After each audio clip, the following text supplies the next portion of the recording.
All right. Meanwhile, the Pentagon is claiming that the Chinese spy flight that flew across the United States for a week did not transmit data back to Beijing. Watch this. We were aware that it had intelligence collection capabilities, but it has been our assessment now that it did not collect while it was transiting the United States. You believe your efforts stopped it from collecting and transmitting, or was it able to collect but just not able to transmit?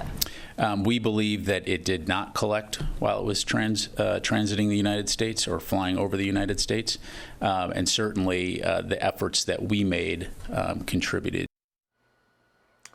Yeah, it's hard to believe, really. Intelligence agencies also concluded apparently what we all knew all along, and we have been reporting on this program, that the spy craft was used for spying and used U.S. technology on it to do so.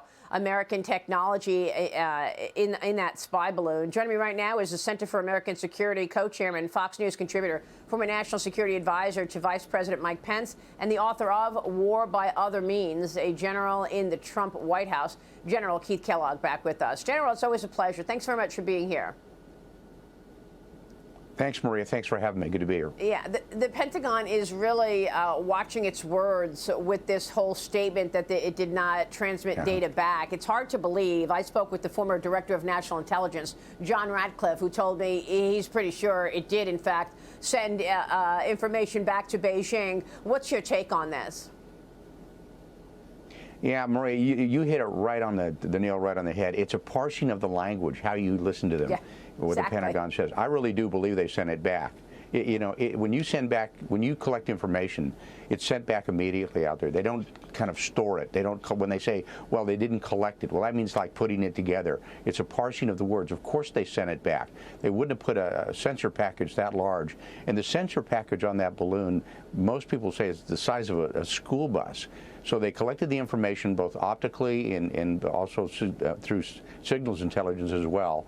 And when it traversed the United States, when it went across up in Montana, it loitered up there because the balloon had an ability to loiter. And then it was like think of it as a vacuum cleaner. And it would just suck up all that information in almost the most sensitive sites. And then it transited as it went across, went through Whiteman Air Force Base, which that's where our B-2s are at, and went across the entire United States collecting this information. You wouldn't know it because we didn't have an ability to really listen in to what's happening. But of course they sent it back there. And here's the thing that people need to understand. They've got supercomputers back in China, much like we have supercomputers here. When they say, well, the information was coded, they can break those codes, much like our NSA can break those codes. So if you think that they were unable to collect information and translate that information, it's a fool's game. And I think the Pentagon has been very, very cautious in how they use their language, parsing that language. And I would tell most people, nope, they collected the information. It was vital information. We should never have allowed that balloon to transit the United States. We should have taken it out when it was over Alaska. We made a huge mistake. Yeah, and I assumed all of that, General, because they've lied so many times, and the way he's parsing his words, it's so obvious. He's trying to say something without saying it. So, yeah, it's unbelievable to me that this administration allowed this balloon to fly across our country for a week before shooting it down and hover around our military installations. We know that Beijing is an adversary, and this administration will not call them that. Right. Maria, you are so right. Words really do matter, and you have to call it out as it really is. And they are an adversary. When they keep talking about, well, they're a competitor. No, France is a competitor. These people are an adversary. Call them out, use the language, and then respond to that. And my concern is we really don't have a plan to respond. When you look at what this administration is doing, they're just letting event by event by event go by, and they don't respond to it. They're hoping the American people don't pick up on this. It's a pattern. And the and I'm sorry, the Chinese have a pattern of power projection and provocation. And all we do is we use platitudes back instead of responding to them in a very aggressive way. Look what they're doing globally. Look what they're doing in our hemisphere as well. And we have to come up with a plan. And it's a little bit too late with this administration. We have to come up with a plan economically, diplomatically, militarily. How do we combat and confront China? And we haven't done it at all.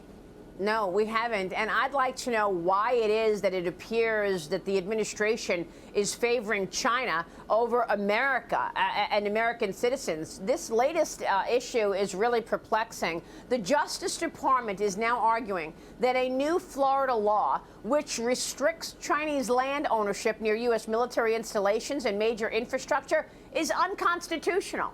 The DOJ is actually saying that the Chinese should be able to buy land here. The law would, quote, cause serious harm to people simply because of their national origin, claims the DOJ.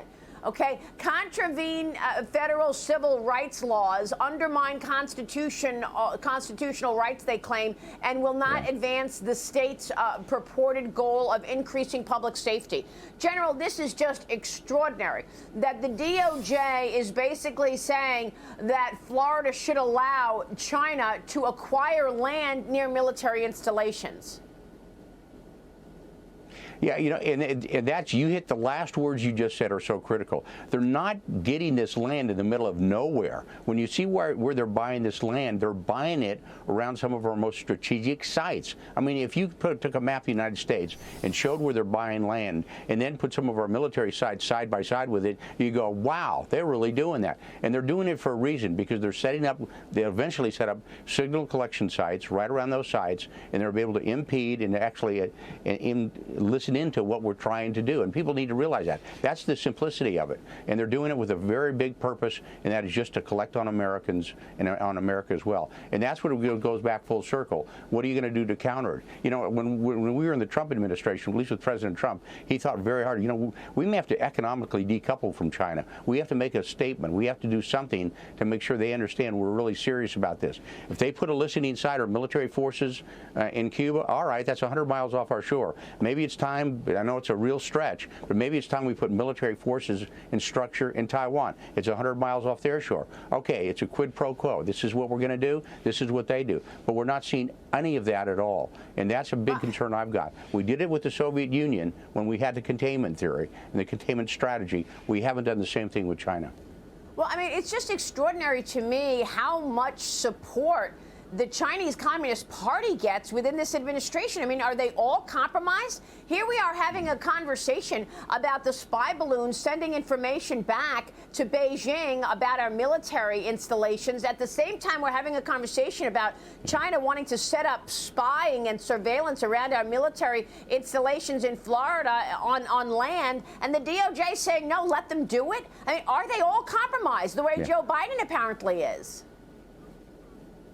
Yeah, well, this is one of those where you get a hold of your National Security Council, which is your integrating agency, and you bring in DOJ, you bring in DOD, you bring in the National Security Agency, you bring in Cyber Command, you bring everybody and say, hey, what's going on? And you present that case. You can't do it in silos. You can't say, all right, this is just a DOJ issue. This is more than just a legal issue.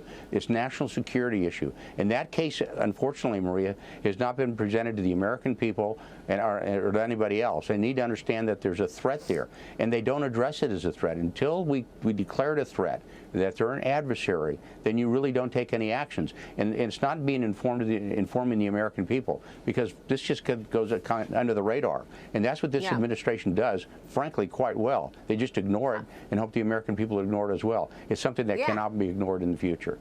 And they come out with statements that are half true or not true, including what they're trying to get us to believe with the spy balloon.